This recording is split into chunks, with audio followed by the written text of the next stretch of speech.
সমস্ত ভক্তবৃন্দ চরণে প্রণাম জানাই, গুরুদেব এবং সর্বোপরি শিল প্রভুপাদের চরণে প্রণাম নিবেদন করি, কৃপা আশীর্বাদ প্রার্থনা করি। তো আজকের আমাদের শ্রীমদ্ ভাগবত প্রথম স্কন্ধের সপ্তম অধ্যায়।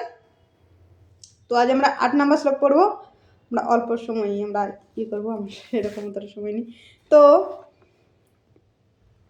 ব্যাসদেব তিনি জীবের রোগ নির্ণয় করলেন এবং মেডিসিনও বের করালেন। কি না মেডিসিন, রোগ নির্ণয় করলেন। জীবের রোগ কি না, মায়া। এই মায়াই হচ্ছেন ভগবান থেকে জীবকে আলাদা করে রেখেছেন, ভুলিয়ে রেখেছেন। তো এই রোগের ওষুধ মেডিসিনও তিনি আবিষ্কার করলেন। আবিষ্কার কি না, যদি ভগবান সে পূর্ণ পুরুষোত্তম ভগবানের প্রতি যদি ভক্তি করা হয়, অযক্ষজ, যাকে ইন্দ্র দিয়ে বোঝা যায় না,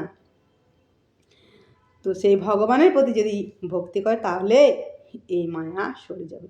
তো এই ভক্তি কিভাবে হবে না, ভগবানের অপ্রাকৃতিক লীলা মহিমা শ্রবণ করতে করতে করতে করতে আপনি ভগবানের সঙ্গে সেই ভক্তি যোগে যুক্ত হবেন। তো আমরা আজ আসছি শ্লোক নাম্বার 8। আপনারা শ্লোকে দেখুন, সসংহিতম ভগবতীম কিত্বা অনুক্রম চ আত্মজা সুকমধ্যাপয়ামাস নিবৃত্তি নিরত মুনি। শ্রীমদ্ ভাগবত রচনা করার পর মহর্ষি ব্যাসদেব পুনর্বিচারপূর্বক তার সংশোধন করেন এবং তার পুত্র সুখদেব গোস্বামীকে শিক্ষা দান করেন, যিনি ইতিমধ্যেই নিবৃত্তি মার্গে নিরত ছিল। তো তারপর তিনি সসংহিতম তিনি ভাগবতম রচনা করলেন। আর রচনা করার পরে সেটাকে একটুকু এডিটিং করলেন, সংশোধন করলেন। তো এডিটিংয়ের দরকার আছে। তারপর কি না, চাত্মজাম অর্থাৎ তার পুত্র সুখদেব গোস্বামী তাকে পড়িয়েছিলেন। সুখদেব গোস্বামী তিনি এর আগে ছিলেন সুখ শাড়ির একটা দ্বন্দ্ব দেখেছেন, সুখ পাখি ছিলেন, সুখ শাড়ির দ্বন্দ্ব বাংলাতে আছে, তো সংস্কৃত আছে, সেটা আমি পড়িনি। তো বাংলাটা যেটা খুব সুন্দর, আপনারা দেখবেন। সুখ বলে আমার কৃষ্ণায় চূড়া বামে হেলে, শাড়ি বলে আমার রাধার চরণ পাবে বলে।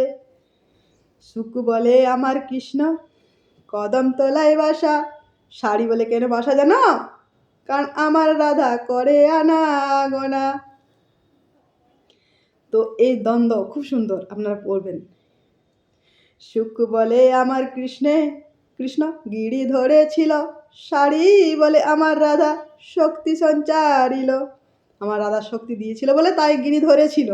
তো এ খুব সুন্দর আছে, দেখবেন।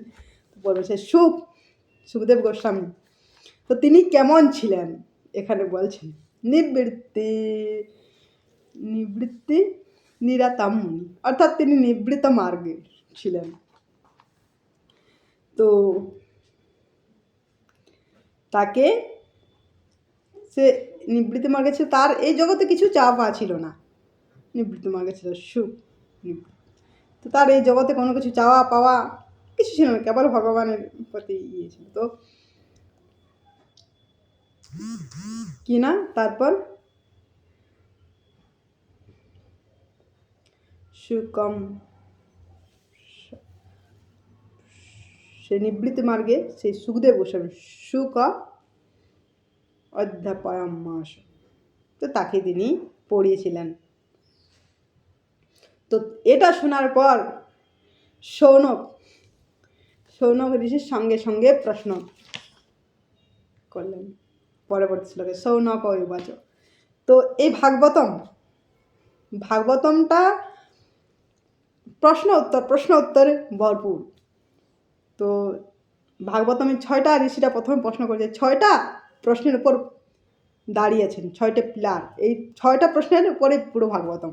তো আমরা যত পড়বো তত আমরা সেটাকে বুঝতে পারবো। তো আজ আমাদের এই পর্যন্ত থাক, আমার একটু কাজ রয়েছে, তো এই পর্যন্ত কাল আমরা পড়ব। তো ব্যাসদেব তিনি সেই ভাগবতমকে আরও লেখার পর তিনি এডিটিং করলেন। তারপর তার সেই পুত্র সুখদেব গোস্বামীকে তিনি পড়ালেন। এবার প্রচার শুরু হবে। তো আজ এই পর্যন্ত। হরে কৃষ্ণ।